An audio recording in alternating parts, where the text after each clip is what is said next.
நேற்றைய தினம் மருத்துவர் ஐயா குடியிருக்கின்ற தைலாபுரம் வீட்டிற்கு மருத்துவர் சென்னை அவர்கள் குடும்பத்துடன் சென்று ஐயாவினுடைய 61வது திருமண நாள் அந்த வாழ்த்து சொல்ல அங்கு குடும்பத்துடன் மருத்துவர் சென்னை அவர்கள் சென்றிருந்தார்.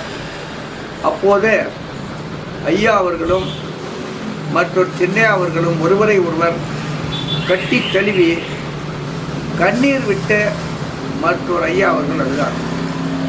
அதே நேரத்தில் சௌமியா அன்புமணி அவர்களும் கண்ணீர் விட்டு அழுதார்.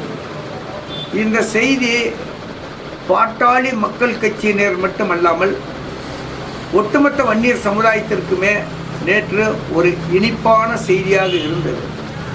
ஏனென்று சொன்னால் கடந்த ஓராண்டு காலமாக ஐயா அவர்களையும் மருத்துவர் சென்னை அவர்களையும் குடும்ப ரீதியாக மட்டுமல்லாமல் கட்சி ரீதியாகவும் ஒட்டுமொத்த சமுதாய ரீதியாகவும் ஜி.கே. மணி அவர்களும் சேலம் அவர்களும் பிரித்து வைத்து விட்டார்கள். காரணம், திமுகவிடம் பேரம் பேசி ரூபாய் 200 கோடி ரூபாயை பெற்றுக்கொண்டு பாட்டாளி மக்கள் கட்சியை உடைத்து திமுகவிடம் ஒரு அணியை கொண்டு வந்து சேர்க்கிறோம் என்ற ஒரு ஒப்பந்தத்திலே அந்த குடும்பத்தையே இரண்டாக சிதைத்து விட்டார்கள். அப்போது கூட ஜி.கே. மணி அவர்கள், நான் இதற்கு காரணமாக இருந்தால் மருந்து வாங்கி கொடுங்கள், நான் இறந்து விடுகிறேன் என்று கூட சொன்னார். நான் கடந்த பதிவிலே மருந்தை வைத்து அவருக்கு ஒரு பதிவு கூட போட்டிருந்தேன். ஆனால் அவர் சாகவில்லை. இப்போதே ஐயாவும் சென்னையாவும் ஒன்று சேர்ந்திருக்கிறார்கள். இந்த துரோக கும்பல், காட்டி கொடுக்கும் கும்பல், கூட்டி கொடுக்கக்கூடிய இந்த துரோகிகள் ஐயா அவர்களும் ஐயாவையும் சென்னையாவையும் மீண்டும் பிரிக்காமல் பார்த்து கொள்ள வேண்டும். அருள் அவர்களும் ஜி.கே. மணி அவர்களும் இனி தைலாபுரம் தோட்டத்திற்கு செல்லக்கூடாது. உங்களுக்கு அங்கே என்ன வேலை? ஜி.கே. மணி கேட்குறேன், உங்களுக்கு அங்கே என்ன வேலை? ஐயாவையும் சென்னையாவையும் பிரித்து வச்சு உச்சநீதிமன்றம் வரைக்கும் கேஸ் போட்டு சென்னை அவர்கள் தலைவராக இருக்கக்கூடாது என்றெல்லாம் நீ எவ்வளவு ஆட்டம் கட்டினீங்க நீங்கள் 2 பேரும்.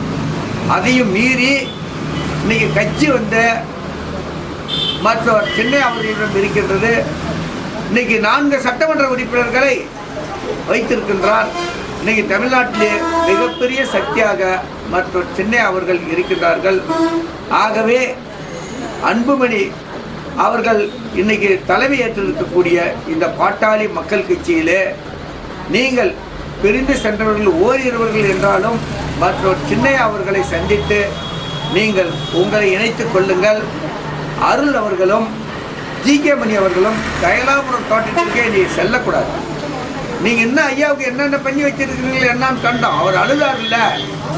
அருள் கொல்லிமலை மையிலிருந்து கொல்லிமலை 8 கை காளியம்மன் வீட்டில் அங்கே போய் கோயிலெல்லாம் சீட்டு எழுதி கட்டிவிட்டு வந்திருக்கிறான்.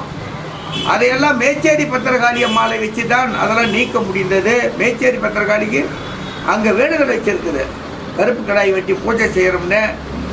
அதனால் இன்றைக்கி மேச்சேரி பத்திரகாளி இந்த குடும்பத்தை ஒன்று சேர்த்து வைத்திருக்கின்றது. ஆகவே மீண்டும் சொல்லுகின்றேன், இந்த துரோக கும்பல், கருங்காலி கும்பல், காட்டி கொடுக்கக்கூடிய கும்பல் ஜி.கே. மணி அவர்களும் அருள் அவர்களும் தைலாபுரம் தோட்ட பக்கமே வரக்கூடாது. வந்தால் ஒருவேளை போல இருக்காது என்பதை இந்த நேரத்தில் தெரிவித்துக் கொண்டு உங்களை எச்சரிக்கின்றேன். நீங்கள் தைலாபுரம் தோட்டத்தில் வரக்கூடாது. யார் மன்னித்தாலும் இளைஞர்கள் உங்களை மன்னிக்க போறதில்லை. அதை நீங்கள் நினைவில் கொள்ளுங்கள் என்று இந்த நேரத்தில் கூறி விடைபெறுகின்றேன். நன்றி, வணக்கம்.